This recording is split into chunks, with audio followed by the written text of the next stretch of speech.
Et ce 33e sommet de l'Union africaine est le premier sommet de ces 4 dernières années, lors duquel le rapport du Conseil de paix et de sécurité de l'UA ne contient aucune référence à la question du Sahara marocain. C'est ce qu'a déclaré le ministre marocain des Affaires étrangères et de la coopération africaine. Je vous propose d'écouter Nassem Bourita.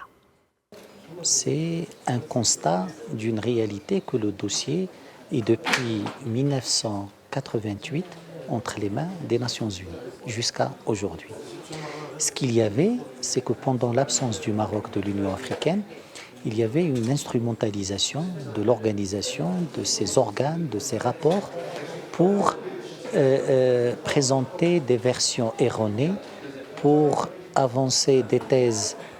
qui ne sont pas des thèses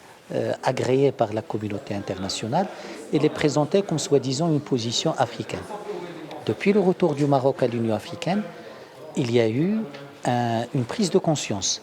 grâce à l'action qui a été faite, grâce aux tournées de Sa Majesté, puisqu'aujourd'hui, un grand nombre de pays africains, plus des 2/3, ne reconnaît pas cette entité fantoche, plus un nombre de plus en plus important reconnaît la marocanité du Sahara et l'exprime par différents actes. Donc depuis ce retour, il y a eu un recadrage qui a été acté par la décision de Nouakchott en juillet 2018, par laquelle l'Union africaine a reconnu elle-même l'exclusivité du processus onusien et a défini à travers la Troïka